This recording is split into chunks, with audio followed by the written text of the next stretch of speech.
तो चलिए भाई लोग, आज हम बात करने वाले हैं अक्षय कुमार सर की कि किस तरीके से उनका फ्यूचर होने वाला है mad dog horror comedy universe के अंदर। तो अगर आपको ये वीडियो पसंद आए तो चैनल को सब्सक्राइब करना ना भूलिए और बेल आइकन को भी दबा दीजिए। तो फर्स्ट ऑफ ऑल मेरी एक दिक्कत हमेशा से यही रही है कि भैया हॉलीवुड वाले इतने सारे यूनिवर्सेस बना रहे हैं उनके खुद के, तो इंडिया में क्यों यूनिवर्स नहीं हो सकता। तो वैसे में अपनी नज़र जाती है बहुत सारे यूनिवर्सेस पे कि अब हो रहे हैं, जैसे कि लोकेश कनकराज यूनिवर्स हो गया साउथ इंडिया के अंदर, मतलब कि तमिल सिनेमा के अंदर। फिर सुपर हीरो यूनिवर्स भी चल रहा है तेलुगु के अंदर। और उसके बाद अगर मैं बात करूँ बॉलीवुड की, तो बॉलीवुड के अंदर भी ठीक ठाक यूनिवर्स चल ही रहे हैं, जैसे कि स्पाई यूनिवर्स और कॉप यूनिवर्स। लेकिन वो पहले से बने नहीं थे, वो बनाए गए हैं बाद में उनकी पॉपुलैरिटी को देख के बहुत सारी चीज़ें क्रिएट की गई है। तो मुझे बेसिकली लगा कि हाँ भाई, चीज़ें हुई है और चीज़ें होनी भी चाहिए अच्छे तरीके से, जो कि बहुत अच्छी बात है। लेकिन यहाँ प्रॉब्लम तब हो जाती है जब कोई फुल फ्लेज यूनिवर्स हमें दिखाई नहीं देता। तो यहाँ पे बात क्यों आ जाती है कि भैया मैटॉक हॉरर कॉमेडी यूनिवर्स, और उसमें भी अक्षय सर का रोल कितना होने वाला है। तो बात करेंगे इसके अंदर। तो यार मैटॉक यूनिवर्स पहले तो नहीं था, मतलब कि जो मैटॉक हॉरर यूनिवर्स पहले क्रिएट नहीं हुआ था जब स्त्री पार्ट 1 आई थी। तो ये सिर्फ एक मूवी के रूप में ही ये इन्हें बनाना चाहते थे कि भैया हाँ ये मूवी है, और ये मूवी का दी एंड उतना ज़्यादा मतलब वो नहीं था कि भैया आएगी या फिर नहीं आएगी स्त्री। लेकिन पार्ट 2 के अंदर बहुत सारी चीज़ें दिखाई गई और उसका क्रेज़ भी पहले दिन उतना था कि जितना बाद में जाके जो सारे डेज आए, मतलब डे 2 डे 3 डे 10 और डे 12, वहाँ पर बहुत ज़्यादा बढ़ चुका था। और ये सब कुछ क्यों हुआ था? क्योंकि यहाँ पे एक बहुत ही धुआंधार एक्टर की एंट्री हो चुकी थी, और वो थे none other than I think Akshay Kumar. क्यों आई थिंक उन्हें क्यों लिया गया यहाँ पे? क्योंकि उनकी एक स्पेशल रिलेशन है आई थिंक उनके जो चेयरमैन हैं उनके साथ, जो मैटॉक मतलब जो मैटॉक फिल्म्स के चेयरमैन हैं उनके साथ। और दूसरी बहुत सारी बातें हैं जो कि अक्षय सर को अलग करती है बाकी एक्टर से, जो कि उनके लेवल के एक्टर्स हैं, जैसे कि अजय देवगन हो गया या फिर तीनों खान हो गए। तो उनको भी क्यों नहीं लिया गया? क्योंकि उनको ऑफर की गई होगी, लेकिन यहाँ पे अक्षय सर इस टाइप के एक्टर है कि अगर कोई भी प्रोड्यूसर होगा उससे एक इस टाइप का आदमी चाहिए कि जो अच्छे तरीके से वर्क कर सके और दिए हुए टाइम में वर्क कर सके। यहाँ पे मैं किसी का भी नाम ऐसे नहीं लेना चाहता कि वो वर्क नहीं करेंगे, वो वर्क करेंगे, लेकिन वो अपना टाइम भी बखूबी लेंगे। वो इस टाइप से वर्क नहीं करेंगे कि भैया हाँ हमें चीज़ें कर देनी है या हमें सब कुछ कर देना है, ऐसे नहीं वर्क होता।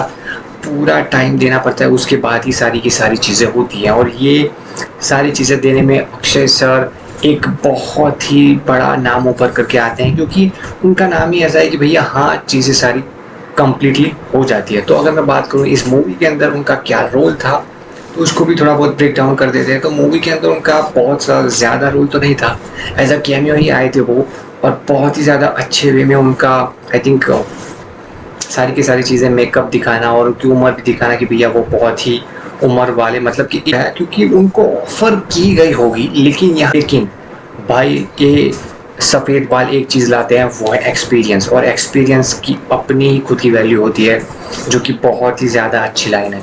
और बहुत ज़्यादा वे में हमें कॉमेडी भी दिखाया जाता है कि भैया हाँ वो बहुत ही दिमागी तौर पर वो बैलेंस नहीं है, उस टाइप की भी चीज़ें हमें दिखने को मिलती है, जो कि हाँ अगेन एक मास्टर स्ट्रोक था जो उनके डायरेक्टर ने खेला था। आई मीन स्त्री और स्त्री 2 के डायरेक्टर ने खेला है, जो बहुत ज़्यादा अच्छी बात है, जो फ्यूचर में भी हमें बहुत ज़्यादा अच्छे तरीके से देखने को मिल सकती है। लेकिन अगर बात करूँ अक्षय सर की बात के एक कैमियो के बारे में, क्योंकि यहाँ पे जब स्त्री 2 का एंड हो जाता है तब 2 I think post credit scene आते हैं, जहाँ पे पहला सीन वो आता है जो कि वरुण धवन वहाँ पे हमें देखने को मिलता है, और वहाँ पे वो एक चीज़ भी कहते हैं कि भैया एक इंसान है जो मतलब एज यूजुअल वो अपनी अगले मूवी के बारे में बात कर रहे होते हैं, लेकिन यहाँ पे उससे भी ज़्यादा और उससे भी खतरनाक और उससे भी 10 गुना ज़्यादा अच्छा कैमियो अक्षय सर का देखने को मिलता है, अक्षय कुमार का। जो होता है कि भैया वो जो आई थिंक मैग्मा टाइप कोई चीज़ था, मतलब थी उसके अंदर, वो आती है और फिर एंड के अंदर वो अपने अंदर ही समा लेते हैं और फिर आई थिंक रॉर करते हैं, उस टाइप की चीज़ें। वो बहुत ही एक अच्छा पोस्ट क्रेडिट सीन मैं मानूंगा, जो आज तक कहीं पे भी हमें देखने को नहीं मिला है। लेकिन कहीं ना कहीं यहाँ पे एक चीज़ भी हो जाती है कि भैया ये चीज़ें अच्छी भी होती हैं और बुरी भी होती है कि भैया फ्यूचर के अंदर ये दिखा पाएंगे अच्छे तरीके से अक्षय कुमार को या फिर नहीं दिखा पाएंगे। ये सब कुछ तो डिपेंड करेगा इस चीज़ के ऊपर कि किस तरीके से इस यूनिवर्स को आगे लेकर के जाते हैं। अगर चीज़ें सारी अच्छी हुई, अच्छे तरीके से वर्क हुई, तो काफ़ी ज़्यादा काफ़ी ज़्यादा चांसेस हैं कि चीज़ें हो जाएंगी अच्छे तरीके से। और अगर चीज़ें अच्छे तरीके से नहीं हुई तो बहुत ज़्यादा चांसेस है कि भैया mad dog universe flop universe भी कहा जा सकता है। तो इसके भी दो रीज़न है कि भैया अच्छे तरीके से वर्क करेगा या फिर नहीं करेगा। तो मुझे लगता है कहीं ना कहीं ये मैड डॉग फिल्म, जो मैड डॉग हॉरर यूनिवर्स है, उन्होंने अपनी खुद की आई थिंक अगले 4 साल के लिए 8 मूवीज़ और एवेंजर्स की जैसी महायुद्ध पार्ट 1 और महायुद्ध पार्ट 2 भी अनाउंस कर दी गई है, जो आई थिंक 2028 या 9 में आएगी। तो आई थिंक 2028 दिसंबर में आने वाली है, जो कि बहुत ज़्यादा अच्छी बात है कि उन्होंने पूरा भरोसा है अपनी स्क्रिप्ट पे, अपने डायरेक्टर्स पे और अपने किस जगह पे पैसे वो स्पेंड करने वाले हैं उन पर भी उन्हें पूरा का पूरा भरोसा है।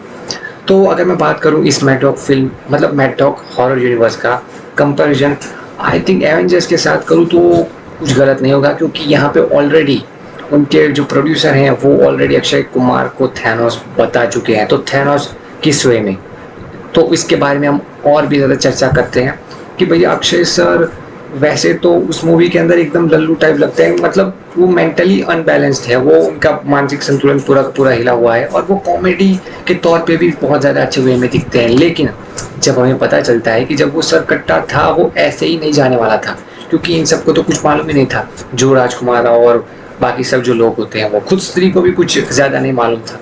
तो वो सारी की सारी चीज़ें चिट्ठियों की थ्रू वो वहाँ पे भेजते थे, उनके सब के पीछे अक्षय कुमार ही थे और उन्होंने बहुत ज़्यादा प्लानिंग मुझे लगता है इस वजह से फ्यूचर की भी कर रखी होगी। और हमें अगली मूवी जो थामा मूवी आने वाली है, जो कि बेस्ड होने वाली है आयुष्मान खुराना, वो होंगे अपने अलग ही वैम्पायर वाले अवतार में और लुक में, जो कि बहुत ज़्यादा मज़ा आएगा। एक बात मैं और ज़्यादा क्लियर कर देता हूँ कि जब हम हॉलीवुड की मूवीज़ देखते हैं तो हमें क्लियरली, आपने ट्वाइलाइट मूवी का नाम तो सुना ही होगा, तो ट्वाइलाइट मूवी के अंदर ही हमें बहुत सारी चीज़ें देखने को मिलती है कि भैया किस तरीके से एक भेड़िया होता है, मतलब कि वेयरवुल्फ भी बोल सकते हो आप लोग या फिर अकेला वुल्फ भी बोल सकते हो, और उसके सामने वैम्पायर जब आता है तो दोनों की में भिड़न बहुत ही अच्छे वे में नहीं होती, बहुत ही खतरनाक तरीके से होती है, जो हमें यहाँ पे देखने को मिल सकता है। जैसे कि भेड़िया आई थिंक वरुण धवन और Ayushmann Khurrana as a vampire, दोनों में भिड़न होगी ही होगी। और मुझे लगता है वो फिर उनका टीम अप कौन करवाएगा, कौन सी सारी चीज़ें होगी, ये सब कुछ तो भैया आने वाले इन यूनिवर्स की आने वाली फिल्मों में पता चल ही जाएगा। और दूसरी भी मैं एक बात कहना चाहता हूँ कि भैया हाँ, या फिर अगले थामा मूवी और या फिर शक्तिशालिनी और फिर अगेन दूसरी साइड भी जो भी कोई चामुंडा या फिर अगेन बहुत सारी जो मूवीज़ आने वाली है, यहाँ पे अलग अलग पोस्ट क्रेडिट सीन के अंदर क्या हमें अक्षय सर देखने को मिलेंगे। तो मुझे लगता है आंसर है यस, क्योंकि बहुत ज़्यादा चांसेस हैं इसके कि भैया वो फ्यूचर में हमें बहुत ज़्यादा रोल में तो नहीं, लेकिन कट टू कट रोल में बहुत अच्छे तरीके से हमें देखने को मिल सकते हैं, क्योंकि यहाँ पे प्रोड्यूसर का उतना ही हाथ होता है यहाँ पे ये सारी चीज़ें करने में जितना कि डायरेक्टर का होता है और राइटर का होता है। तो एक एग्जांपल लेके चलता है, फिल्म्स थी वो खुद एक प्रोडक्शन हाउस है, तो वहाँ पे वो कोई भी मूवी बनाए या कोई भी सारी चीज़ें करे तो उनके पीछे प्रोड्यूसर आदित्य चोपड़ा का हाथ रहता ही है, पीछे प्रोड्यूसर आदित्य चोपड़ा का हाथ रहता ही है। जैसे कि पठान 1 के टाइम पे भी था, या अभी पठान 2 की स्क्रिप्ट लॉक हो चुकी है, मतलब पठान 2 आने वाली है, तो उसके बारे में भी मैं यही कहना चाहता हूँ कि जैसे ये मैड डॉग हॉरर यूनिवर्स है, तो वहाँ पे प्रोड्यूसर जो भी है, आई थिंक मुझे नाम तो अभी नहीं पता, लेकिन जो भी प्रोड्यूसर है उनकी भी बहुत अच्छे वे में यहाँ पे वो वर्क कर रहे हैं और डे बाय डे बहुत ही ज़्यादा अपनी स्किल्स लगा रहे हैं यहाँ पे पीछे, जो कि बहुत ज़्यादा अच्छी बात है और होना भी चाहिए। अगर कोई प्रोड्यूसर सिर्फ पैसे खर्च करने को प्रोडक्शन करना कहता है तो वो बहुत ही ज़्यादा गलत है। लेकिन यहाँ पे पूरे तरीके से ये I think mad dog films के जो प्रोड्यूसर हैं उन्होंने दिखा दिया है कि भैया नहीं, उनका डेडिकेशन पूरा का पूरा जो कोई भी मूवीज़ होगी, जैसे कि मैथोलॉजिकल मूवीज़ होगी, जैसे जहाँ पे विकी कौशल को लिया जाता है। और आई थिंक जो पुलिस फोर्स होती है वहाँ पे कोई भी मूवी बनेगी तो वहाँ पे अक्षय कुमार को लिया जाएगा। और यहाँ पे साइड बाय साइड उनका जो हॉरर यूनिवर्स है वो तो चल ही रहा है। तो मुझे लगता है कहीं ना कहीं ये एक बहुत ही ज़्यादा सक्सेसफुल, बॉलीवुड में नंबर 1 सक्सेसफुल में पहुंच चुका है। मतलब लिस्ट के अंदर नंबर 1 ही मानूंगा मैं कि भैया मैड डॉग जो फिल्म्स है वो नंबर 1 है। यश राज को भी बीट कर दिया है। और इनका जो कॉम्पिटिटर होगा वो शायद यश राज फिल्म्स हो सकती है बिकॉज ऑफ स्पाई यूनिवर्स, और टी सीरीज भी हो सकती है because of Sandeep Reddy Vanga sir, क्योंकि संदीप रेड्डी वांगा का टाई अप अब मुझे लगता है अगले 10-15 साल तक या 20 सालों तक भी, या फिर लाइफ टाइम तक भी वो टी सीरीज के साथ ही रहेगा। कि भैया जैसे उन्होंने बनाई थी कबीर सिंह, जैसे उन्होंने बनाई थी एनिमल, तो वो उनके साथ ही टाइप रहेंगे। तो मुझे लगता है कि मैड डॉग फिल्म जो है, मैड डॉग फिल्म्स, उनके कॉम्पिटिटर ये दो ही रहेंगे। उसके अलावा कोई भी उन्हें कंपटीशन बॉलीवुड में तो नहीं दे सकता। और अगर बात करूँ मैं साउथ इंडिया की, तो साउथ इंडिया वाले तो अपने आप में ही एक अलग ऑरा लेके चलते हैं, अलग चीज़ें लेके चलते हैं। तो मुझे लगता है कि वो कहीं ना कहीं चीज़ें अच्छे से कर ही लेंगे।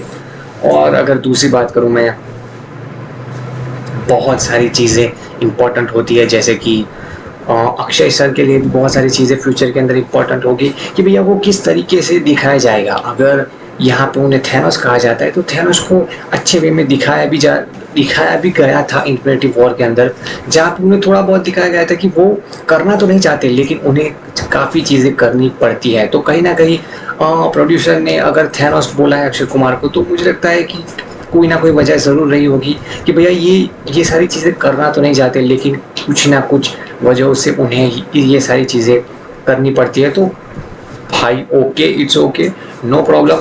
लेकिन हमें एक फुल फ्लेज मूवी चाहिए कि जी भैया, जैसे डिमांड बढ़ रही है कि भैया हमें इसके ऊपर सोलो मूवी चाहिए, वैसे ही डिमांड यहाँ पे भी बढ़ रही है कि भैया अक्षय कुमार का जो रोल है वहाँ पे स्त्री के अंदर, उस पर भी बहुत सारी चीज़ें या फिर पास्ट की कोई हिस्ट्री, वो सारी चीज़ें भी आप फुल्ली अच्छे तरीके से दिखा सकते हो, या फ्यूचर में हो भी सकता है, या उनका कुछ नाम भी हो सकता है, शायद कुछ भी नाम हो सकता है उनका, अलग वे में दिखाया भी जा सकता है। लेकिन सारी की सारी चीज़ें यहाँ पे नहीं हो सकती क्योंकि वो अपनी डेट्स लेके चलते हैं। अगर हम प्रैक्टिकली देखनी चाहें, प्रैक्टिकली, चलो ये सारी चीज़ें नहीं करते, प्रैक्टिकली देखने जाते हैं, तो यहाँ पे अक्षय सर जो है वो अपना एक अलग ही चीज़ लेकर के चलते हैं कि भैया साल में उनकी 3-4 मूवीज आती है, तो वहाँ पे उनका टाइम बहुत ही ज़्यादा जाता है। तो उनके लिए उतना टाइम स्पेंड करना वो अपने आप में ही बहुत ज़्यादा अच्छी बात होगी।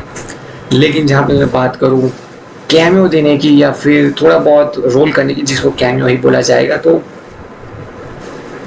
बहुत ज़्यादा अच्छी बात होगी कि भैया अच्छे वे में, मीनिंगफुल वे में दिखाना, या फिर थोड़ा बहुत हमने सिंघम में देखा था जैसे सलमान खान को दिखाया गया था, उस चीज़ को दिखाना। दोनों कैमियोज में बहुत ही ज़्यादा फ़र्क होता है और दोनों चीज़ों में बहुत ज़्यादा फ़र्क होता है। तो मुझे लगता है कि मैड डॉग वाले बहुत ज़्यादा चालाक है, बहुत ज़्यादा उनमें माइंड है कि भैया वो अपने जो भी स्टार कास्ट होती है उनको किस तरीके से यूज़ करना, किस तरीके से सारी चीज़ें उनसे करवाना, वो उनको बखूबी आता है। वो किसी भी ऐसे हरे गहरे, अभी आप लोग देख सकते हो कि छावा किस तरीके से कितने रिकॉर्ड्स ब्रेक कर रही है, जो कि काफ़ी ज़्यादा चैलेंजिंग भरा है कि भैया यार कोई मूवी 1 करोड़ भी नहीं कमा रही, जहाँ पे छावा इतने दिनों से छाई हुई है।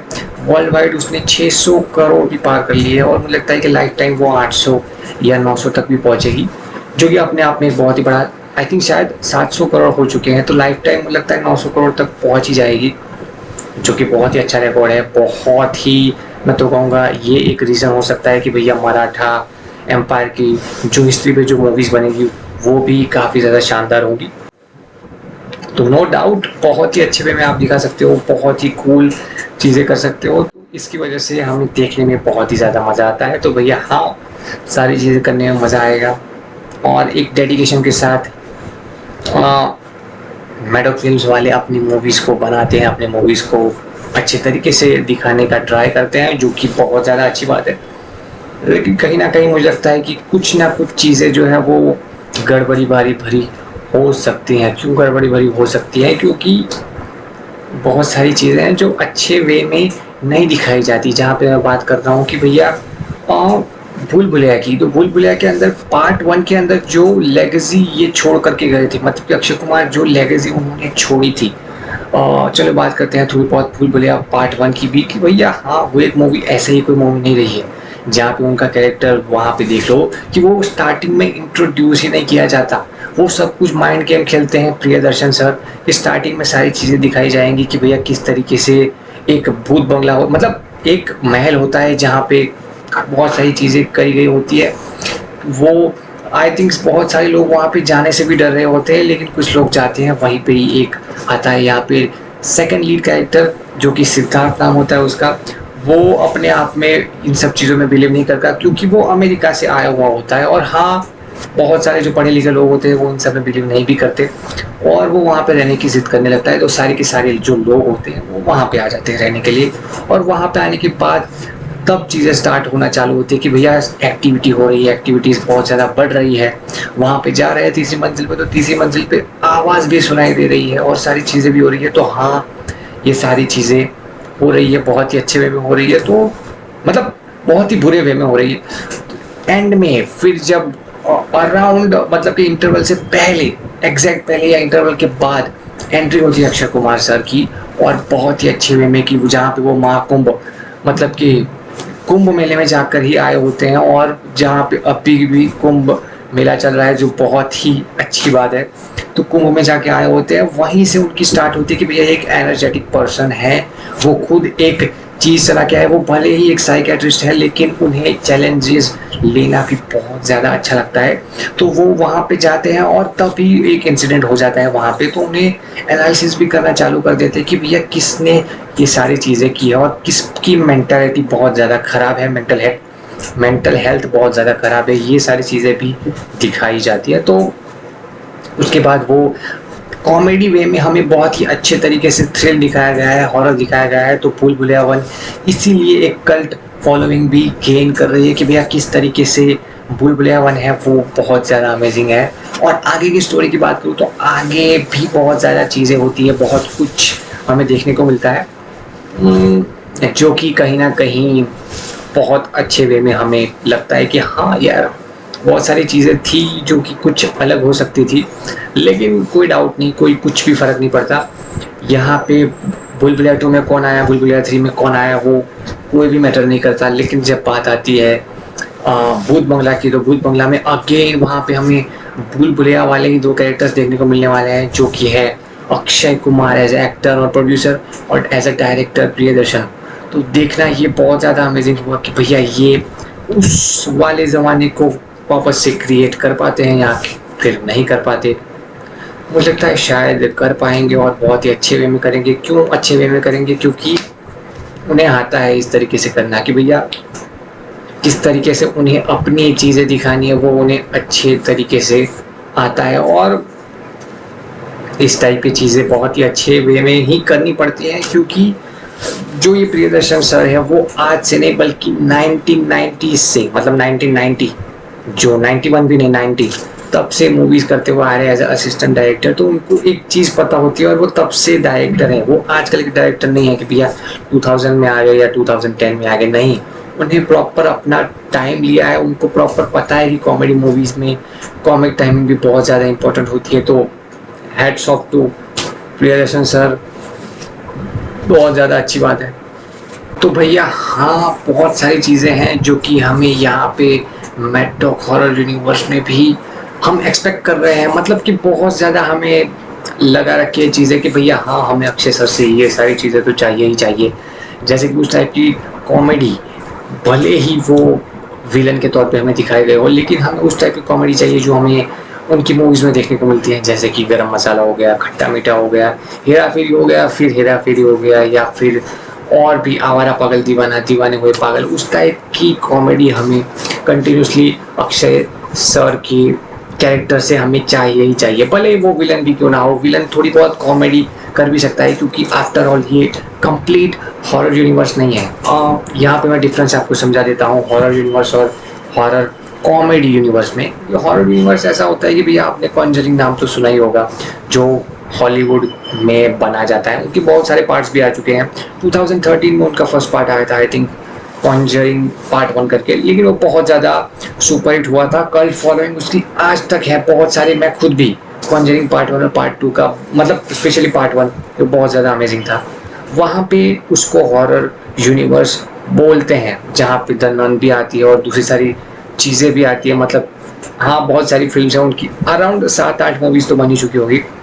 हाँ, ठीक ठाक है, लेकिन उसको कम्प्लीटली बोला जाता है कि हॉरर यूनिवर्स। और जहाँ पे मैं बात करूँ हॉरर कॉमेडी यूनिवर्स की, तो जहाँ पे कॉमेडी रोल एक 50 या 60% बहुत ज़्यादा बढ़ जाता है और हॉरर थोड़ा बहुत घट भी जाता है। लेकिन यहाँ पे ये सारी चीज़ें होने के बाद एक चीज़ जो है वो कॉमन रहती है कि भैया उसकी जो हॉरर कॉमेडी यूनिवर्स है उसका ऑडियंस जो होती है वो बहुत ज़्यादा होती है, क्योंकि वहाँ पे तो कम्प्लीटली हॉरर यूनिवर्स में तो शायद ही कोई देखने के लिए जाएगा। लेकिन यहाँ पे जो कॉमेडी की बात आती है तो बहुत सारे जो लोग हैं वो देखने को, मतलब इंटरेस्टिंग लगता है सबको।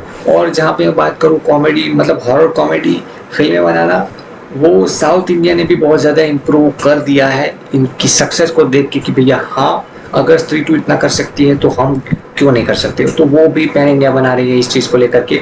लेकिन ये आज से शुरू नहीं हुआ था, ये पहले से ही चला हुआ आ रहा था। जैसे कि हम लोग राजमहल पार्ट 1 पार्ट 2 या कंचना पार्ट 1 पार्ट 2, तो जहाँ पे उनको एक हॉरर टैग तो दिया ही जाता है, लेकिन उसके साथ ही साथ कॉमेडी जो कॉमिक वे है उसको भी साथ ही साथ लिया जाता है। वो ऐसे ही नहीं बनाया जाता, वो बहुत ही ज़्यादा मेहनत मुशक्क़त करके ही सारी की सारी चीज़ें करी जाती हैं। आपको लग रहा होगा कि भैया ये तो एक झटके में ही क्लियर हो चुका होगा, लेकिन नहीं, ऐसा कुछ भी नहीं होता है।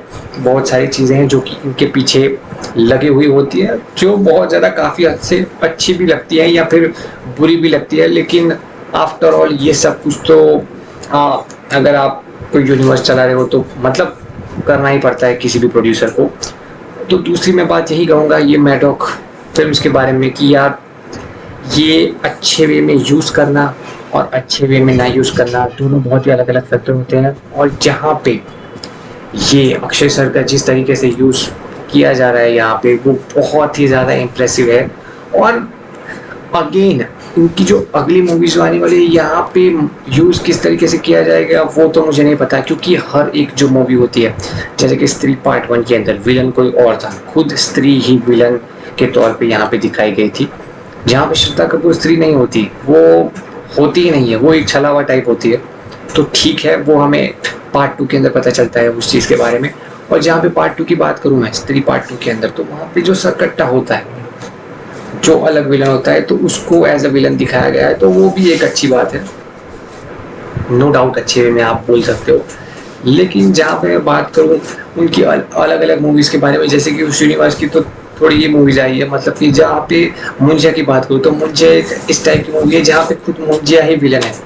और बात करूँ यहाँ पे भेड़िया की, तो वहाँ पे कुछ विलन टाइप तो नहीं दिखाया गया किसी को, लेकिन पुलिस जो आई थिंक जनता होती है, जनता तो नहीं लेकिन पुलिस वाले भी ऐसे तो मैं कहूँगा विलन नहीं होते, लेकिन यहाँ पे एक सिचुएशन चीज़ चली आई होती है। जैसे कि आप लोग इसका कंपैरिजन धूम की सीरीज से कर सकते हो कि जहाँ पे धूम के अंदर आप जो आदमी चोरी कर रहा होता है, जैसे कि ऋतिक रोशन, जॉन इब्राहिम, आमिर खान, वो चोरी कर रहे होते हैं, लेकिन वही हीरोज होते हैं रियल के अंदर। और जहाँ पे टेक्निकली वो लोग गलत होते हैं कि भैया चोरी करना अच्छी बात नहीं होती, लेकिन हम जब मूवीज देखते हैं तो हमें एक मन में बिठा लेते हैं कि भैया नहीं ये हीरो है। लेकिन ये सारी चीज़ें सिचुएशन पे बेस्ड होती हैं कि भैया सिचुएशन किस तरीके की है। टेक्निकली तो सब सही ही होते हैं, विलन भी सही होते हैं, जैसे कि 2.0 के अंदर जिस तरीके से आई थिंक अक्षय कुमार सारी चीज़ें कर रहे थे, तो टेक्निकली वो तो सही ही थी कि भैया इस तरीके से तो बहुत सारी जो जो बॉर्ड्स होते हैं उन पे बहुत ज़्यादा इफेक्ट पड़ेगा टावर्स के चलते। लेकिन अगर सिचुएशन के तौर पे देखना जाए तो उनका जो रोकने का तरीका था जो पक्षी राजा का, वो बहुत ज़्यादा खतरनाक था और बहुत ज़्यादा गलत था। तो वही डिफाइन करता है कि भैया हाँ, ये एक विलन की सोच होती है जहाँ पे वो विलन के तौर पे दिखाया जाता है, और एक हीरो की सोच जो है वो भले ही एक नेगेटिव वे में ना दिखाई जाती हो, लेकिन वो नेगेटिव होती है। तो बहुत ज़्यादा चीज़ें जो होती है वो कॉम्प्लिकेटेड वे में दिखाई जाती है। कॉम्प्लिकेटेड जैसी ही होती है, बहुत ज़्यादा आप वाइड चीज़ें तो नहीं कर सकते, लेकिन कहीं ना कहीं थोड़ी बहुत चीज़ें ऊपर नीचे हमें देखने को मिल जाती है, तो उसमें कोई दोहराई जैसी बात नहीं है। हाँ, ठीक ठाक चीज़ें आप कर सकते हो, अच्छे वे में सारी चीज़ें नहीं दिखा सकते। स्क्रिप्ट की डिमांड किस तरीके की होती है उसमें भी डिपेंड करता है सारी चीज़ें। तो वापस coming back to the Akshay Kumar sir का टॉपिक, तो मुझे लगता है कहीं ना कहीं इनको इफ़ेक्ट पड़ेगा। मतलब कि अगले 8 साल तक क्या ये कॉन्ट्रैक्ट साइन कर पाएंगे या फिर कर चुके होंगे, तो मुझे लगता है ऐसा कुछ भी नहीं हुआ होगा। लेकिन महायुद्ध 1 जो कि 2028 में रिलीज होने वाली है, और पार्ट 2, दोनों के अंदर मुझे लगता है कि अक्षय सर होंगे ही होंगे, क्योंकि इनसे पहले तो वो उनके साथ कुछ भी खत्म या गलत नहीं करना चाहेंगे, क्योंकि ये एक ऐसे एक्टर है जिनका थोड़ा बहुत रोल भी हो गया ना 5, 10 या 15 मिनट का, तो भी ये तबाही मचा सकती है। और एक स्त्री 2 के ब्लॉकबस्टर होने का एक रीज़न ये भी था कि भैया उस मूवी के अंदर एंड में वरुण धवन भी आते हैं, और कैमियोज भी एक नहीं बल्कि दो कैमियोज, और वरुण धवन के भी 2 कैमियो और अक्षय सर के भी 2 कैमियो हमें स्त्री के अंदर देखने को मिलते हैं। तो भैया ये कोई एक नॉर्मल मूवी नहीं है, ये एक यूनिवर्स की मूवी है। तो जो यूनिवर्स के जो मतलब यूनिवर्स के जो कैरेक्टर्स होते हैं उनको फ्यूचर में भी डिफाइन करेगी, जो कि बहुत ज़्यादा अच्छी बात है। यूनिवर्स की एक बहुत ज़्यादा अच्छी बात ये होती है कि भैया उनके कैरेक्टर्स, जैसे कि कॉप यूनिवर्स में आप देख सकते हो कि अलग अलग चीज़ें आती हैं। भैया लोकेश कनगराज का जो यूनिवर्स है वहाँ पे भी अलग अलग कैरेक्टर्स निकल करके आते हैं, मतलब निकल के आते हैं जो हमें देखना अच्छा लगता है। जैसे कि स्पाई यूनिवर्स में भी जब जब पठान आई थिंक टाइगर के अंदर आता है, और टाइगर जो है वो पठान मूवी के अंदर, और ऋतिक रोशन मतलब जो कबीर है वो भी आता है। तो बहुत अच्छी बात है कि इस तरीके से यूनिवर्स बड़ा भी होता जा रहा है। जैसे कि जूनियर एनटीआर को भी यहाँ पे लिया गया है, और वो ऐसे ही कोई स्क्रिप्ट उन्होंने साइन नहीं की होगी, उन्होंने देखा होगा कि भैया हाँ स्क्रिप्ट बहुत ही ज़्यादा अच्छा है, तो ही उन्होंने करने का ट्राई किया होगा। वरना कोई इस टाइप की चीज़ें क्यों ही करेगा, क्यों ही कोई करना चाहेगा अगर क्योंकि जूनियर एनटीआर सर का level I think Hollywood type का तो हो ही चुका है। तो इसी वजह से मुझे लगता है कि हाँ कहीं ना कहीं चीज़ें बहुत ज़्यादा अच्छे वे में उनके लिए भी देखने को मिल सकती है। तो बस आज के वीडियो में इतना ही। यही बोलना चाहूँगा कि भाई रोल अक्षय सर का शायद अच्छा हो भी सकता है, या फिर शायद उतना ना भी हो, या शायद वो महायुद्ध पार्ट 1 और पार्ट 2 के अंदर ना भी हो, या फिर वो कि भैया उसके बाद भी देखने को मिल सकता है उनका रोल। भाई बहुत सारे क्वेश्चन हैं, लेकिन आंसर सिर्फ एक ही है कि भैया इंतज़ार, वेट करना पड़ेगा। बस आज के लिए इतना ही, मिलते हैं।